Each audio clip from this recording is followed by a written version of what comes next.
Assalamualaikum. Welcome back to Daily Dishes.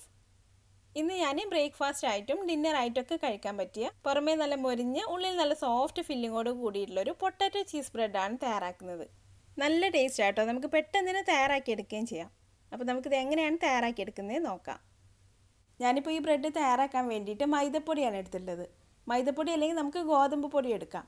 അതല്ലെങ്കിൽ മൈദപ്പൊടിയും ഗോതമ്പ് പൊടിയും കൂടെ മിക്സ് ചെയ്ത് കൊടുക്കാം. അപ്പോൾ ഞാനിപ്പോൾ ഒരു കപ്പ് മൈദപ്പൊടി ഒരു ബൗളിലേക്ക് ഇട്ട് കൊടുത്തിട്ടുണ്ട്. ഇനി ഇതിലേക്ക് ആവശ്യത്തിന് വേണ്ട ഉപ്പ് ചേർത്ത് കൊടുക്കാം. ഇനി ഒരു ടേബിൾ സ്പൂൺ ബട്ടറോ അല്ലെങ്കിൽ ഓയിലോ ചേർത്ത് കൊടുക്കാം. ഞാനിപ്പോൾ ഒരു ടേബിൾ സ്പൂൺ സൺഫ്ലവർ ഓയിൽ ചേർത്തിട്ടുണ്ട്. ഇനി ഇതിലേക്ക് ചെറുതായിട്ട് ചൂടാക്കി എടുത്തിട്ടുള്ള വെള്ളമോ അല്ലെങ്കിൽ പാലോ ചേർത്തിട്ട് നന്നായിട്ടൊന്ന് കുഴച്ചെടുക്കാം. ഞാനിപ്പോൾ പാലാണ് എടുത്തിട്ടുള്ളത്. പാലായാലും വെള്ളമായാലും കുഴപ്പമൊന്നുമില്ല കേട്ടോ. ചെറുതായിട്ടൊന്ന് ചൂടാക്കിയിട്ട് വേണം ചേർത്ത് കൊടുക്കാൻ. അര കപ്പ് പാലാണ് ഞാനിപ്പോൾ എടുത്ത് വെച്ചിട്ടുള്ളത്. 1/4 കപ്പോളം ചേർത്ത് കൊടുത്തിട്ടുണ്ട്. ഇനി ഇത് നമുക്ക് കുഴച്ച് നോക്കിയിട്ട് ആവശ്യത്തിനനുസരിച്ച് ചേർത്ത് കൊടുക്കാം.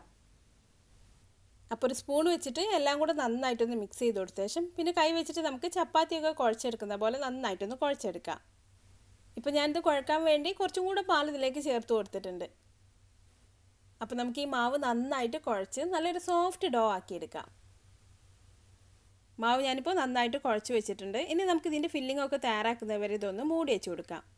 അപ്പോൾ ഇതിലേക്കുള്ള ഫില്ലിംഗ് തയ്യാറാക്കാൻ വേണ്ടി ഞാനിപ്പോൾ 2 ഉരുളക്കിഴങ്ങ് നന്നായിട്ട് പുഴുങ്ങിയെടുത്ത് വെച്ചിട്ടുണ്ട്. ഇനി ഇതിലേക്ക് ഉപ്പ് ചേർത്ത് കൊടുക്കാം. ഉപ്പ് ചേർത്തിട്ടാണ് നമ്മൾ ഈ ഉരുളക്കിഴങ്ങ് വേവിച്ചെടുത്തിട്ടില്ലെങ്കിൽ പിന്നെ ഉപ്പ് ചേർക്കേണ്ട ആവശ്യമില്ല. ഈ ഉരുളക്കിഴങ്ങിന് ആവശ്യമായിട്ടുള്ള ഉപ്പ് മതി. ഇനി ഇതിലേക്ക് മയണൈസ് ചേർത്ത് കൊടുക്കാം. ഞാനിപ്പോൾ ഒരു 4 ടേബിൾ സ്പൂൺ മയണൈസ് ചേർത്ത് കൊടുക്കുന്നുണ്ട്. ഇതിപ്പോൾ ഞാൻ ചെറുതായിട്ടൊരു ഗാർലിക് ഫ്ലേവറിലുള്ള മയണൈസാണ് ചേർത്തിട്ടുള്ളത്. അപ്പോൾ നമ്മൾ സാധാരണ മയണൈസാണ് എടുക്കുന്നതെങ്കിൽ ഒരു ചെറിയ വെളുത്തുള്ളിയും കൂടെ ഇതിലേക്ക് ചേർത്ത് കൊടുക്കണം. വെളുത്തുള്ളി നമ്മൾ ചേർക്കുമ്പോൾ നല്ല ചെറുതായിട്ട് കട്ട് ചെയ്തിട്ട് വേണം ചേർക്കാൻ. കടിക്കാനൊന്നും കിട്ടരുത്. വെളുത്തുള്ളിയുടെ ചെറിയൊരു ഫ്ലേവർ ഈ പൊട്ടാറ്റോ മിക്സിലൊന്ന് കിട്ടിയാൽ മതി. അപ്പോൾ ഒരു ചെറിയ വെളുത്തുള്ളി മാത്രം ചേർത്താൽ മതി കേട്ടോ. പിന്നെ ഇതിൽ എരിവിന് വേണമെങ്കിൽ നമുക്ക് കുറച്ച് കുരുമുളക് പൊടിയൊക്കെ ചേർത്ത് കൊടുക്കാം. പിന്നെ ഒറിഗാനോയുടെ ടേസ്റ്റൊക്കെ ഇഷ്ടമാണെങ്കിൽ അതും കുറച്ച് ചേർത്ത് കൊടുക്കാം. അപ്പോൾ ഞാനിപ്പോൾ ഈ ഉരുളക്കിഴങ്ങും മയണൈസും കൂടെ നന്നായിട്ട് മിക്സ് ചെയ്ത് ഉടച്ചെടുത്ത് നല്ലൊരു പേസ്റ്റ് പോലെ ആക്കി എടുത്തിട്ടുണ്ട്. അപ്പോൾ ഉരുളക്കിഴങ്ങിൻ്റെ ചെറിയ കഷ്ണങ്ങളൊന്നുമില്ലാതെ നന്നായിട്ട് ഉടച്ചെടുക്കണം. ഇനി നമ്മൾ കുഴച്ച് വെച്ചിട്ടുള്ള മാവ് എടുക്കാം. ഞാനിപ്പോൾ ഇത് വെച്ചിട്ട് 2 റൊട്ടിയാണ് തയ്യാറാക്കുന്നത്. അപ്പോൾ നമുക്ക് ഈ മാവ് 2 പോർഷനാക്കിയിട്ടൊന്ന് കട്ട് ചെയ്തെടുക്കാം. ഞാനിപ്പോൾ ഇത് വെച്ചിട്ട് 2 വലിയ റൊട്ടിയാണ് തയ്യാറാക്കുന്നത്. വേണമെങ്കിൽ നമുക്ക് ചെറിയ ബോൾസ് ആക്കി എടുത്തിട്ട് ചെറുതായിട്ട് വേണമെങ്കിലും തയ്യാറാക്കാം. ഓരോരുത്തർക്ക് ഓരോ റൊട്ടി കഴിക്കാനാണെങ്കിൽ നമുക്ക് ചെറിയ ബോൾസ് ആക്കിയിട്ട് പരത്തിയെടുക്കാം. ഇതുപോലെ വലുതാക്കി പരത്തിയെടുക്കുകയാണെങ്കിൽ നമുക്ക് പിസയൊക്കെ കട്ട് ചെയ്ത് കഴിക്കുന്ന പോലെ കട്ട് ചെയ്ത് കഴിക്കാം. ഇനി ഇത് കട്ടി കുറച്ച് പരത്തേണ്ട ആവശ്യമില്ല കേട്ടോ. കുറച്ച് കട്ടിയിൽ തന്നെ നമുക്കിത് പരത്തിയെടുക്കാം. ഇപ്പം ഞാനിത് കുറച്ച് കട്ടിയിൽ പരത്തി എടുത്തിട്ടുണ്ട്.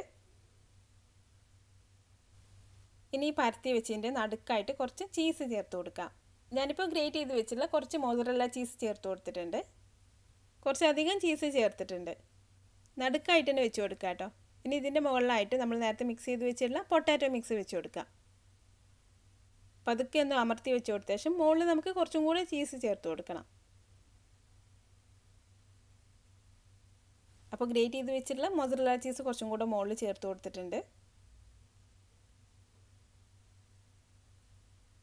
ഇനി ഇതെല്ലാം ഉള്ളിലാക്കിയിട്ട് നമുക്കിതൊന്ന് മടക്കിയെടുക്കണം. ഒരു സൈഡിൽ നിന്ന് ഇതുപോലെ ഒന്ന് പിടിച്ചിട്ട് നമുക്ക് ഇതുപോലെ മടക്കി അങ്ങ് ഒട്ടിച്ചു കൊടുക്കാം. ഈ മാവ് നമ്മൾ കട്ടിയിൽ പരത്തിയെടുത്തിട്ടുള്ളതുകൊണ്ട് നമ്മളിത് വലിക്കുന്നതിനനുസരിച്ച് മാവ് ഇതുപോലെ അങ്ങ് വലിഞ്ഞ് വരും. മാവ് ഇങ്ങനെ വലിഞ്ഞു വരുന്നതുകൊണ്ട് നമുക്കിത് ഒട്ടിച്ചെടുക്കാനും അതുപോലെ മടക്കിയെടുക്കാനൊക്കെ നല്ല എളുപ്പമാണ്. നമുക്ക് പറ്റുന്ന പോലെയൊക്കെ ഒന്ന് മടക്കിയിട്ട് അങ്ങ് ഒട്ടിച്ചു കൊടുത്താൽ മതി കേട്ടോ. ഇതിന് നമ്മൾ എണ്ണയിലൊന്നും പൊരിച്ചെടുക്കാനൊന്നും ഇല്ലാത്തതുകൊണ്ട് വിട്ട് പോരൊന്നുമില്ല. ഞാനിപ്പോൾ ഫില്ലിംഗ് ഒക്കെ ഉള്ളിലാക്കി നന്നായിട്ട് മടക്കിയെടുത്തിട്ടുണ്ട്. ഇനി നമുക്കിത് ചെറുതായിട്ടൊന്ന് പരത്തിയെടുക്കണം. അപ്പോൾ നേരത്തെ പോലെ തന്നെ കുറച്ച് പൊടിയൊന്ന് തൂവി കൊടുത്തിട്ട് പതുക്കെ ചെറുതായിട്ടൊന്ന് പരത്തിയെടുക്കാം.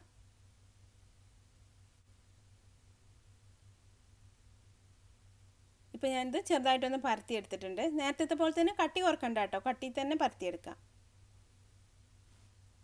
ഈ ഒരു കട്ടിയിലാണ് ഞാനിതിപ്പോൾ പരത്തിയെടുത്തിട്ടുള്ളത്. ഇനി ഇതിൽ കൂടുതൽ പൊടി എന്തെങ്കിലും ഉണ്ടെങ്കിൽ അതെല്ലാം ഒന്ന് തട്ടി കളഞ്ഞു കൊടുത്ത ശേഷം നമുക്കിതൊന്ന് ചുട്ടെടുക്കാം. അപ്പോൾ ഈ റൊട്ടി ചുട്ടെടുക്കാൻ വേണ്ടി ഞാനൊരു പാൻ ചൂടാവാനായിട്ട് വെച്ചിട്ടുണ്ട്. പാൻ നന്നായിട്ട് ചൂടായി വന്ന ശേഷം ഇതിലേക്ക് നമുക്ക് റൊട്ടി ഇട്ട് കൊടുക്കാം. ഇനി മീഡിയം ഫ്ലെയിമിൽ വെച്ചിട്ട് 2 സൈഡും ഒരു 2-3 പ്രാവശ്യമായിട്ട് തിരിച്ചു മറിച്ചിട്ട് കൊടുത്തിട്ട് നമുക്ക് ഈ റൊട്ടി ഒന്ന് ചുട്ടെടുക്കാം. ഒരു സൈഡ് തന്നെ കൂടുതൽ സമയം വെച്ചിരിക്കാതെ പെട്ടെന്ന് നമുക്ക് തിരിച്ചും മറിച്ചിട്ട് കൊടുത്തിട്ട് രണ്ട് സൈഡും നന്നായിട്ടൊന്ന് മൊരിച്ചെടുക്കാം.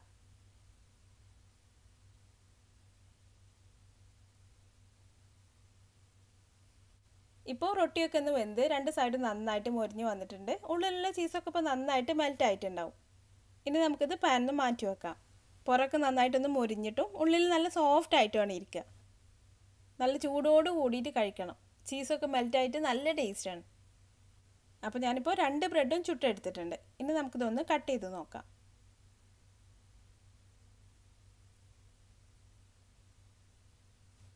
ചീസൊക്കെ മെൽറ്റായി ഉള്ളിലൊക്കെ നന്നായി വന്നിട്ടുണ്ട്. ഇനി നമുക്കിത് ഇഷ്ടമുള്ള രീതിയിൽ കട്ട് ചെയ്തെടുക്കാം. എല്ലാവർക്കും ഇഷ്ടമാവും കേട്ടോ, കുട്ടികൾക്കൊക്കെ പ്രത്യേകിച്ചും ഇഷ്ടമാവും. അപ്പോൾ ഇതുപോലെ തയ്യാറാക്കി നോക്കിയിട്ട് അഭിപ്രായം എന്നെ കമൻറ്റിലൂടെ അറിയിക്കാൻ മറക്കരുത്. വീഡിയോ ഇഷ്ടമായാൽ ലൈക്ക് ചെയ്യാനും ഷെയർ ചെയ്യാനും കമൻറ്റ് ചെയ്യാനൊന്നും മറക്കരുത്. അപ്പോൾ ഇതുപോലെ ഈസി ആയിട്ടുള്ള നല്ല ടേസ്റ്റി ആയിട്ടുള്ള റെസിപ്പികൾക്കായി ഈ ചാനൽ ഒന്ന് സബ്സ്ക്രൈബ് ചെയ്തേക്കണേ. അപ്പോൾ അടുത്ത നല്ല റെസിപ്പി ആയിട്ട് വീണ്ടും കാണാം. Thanks for watching this video.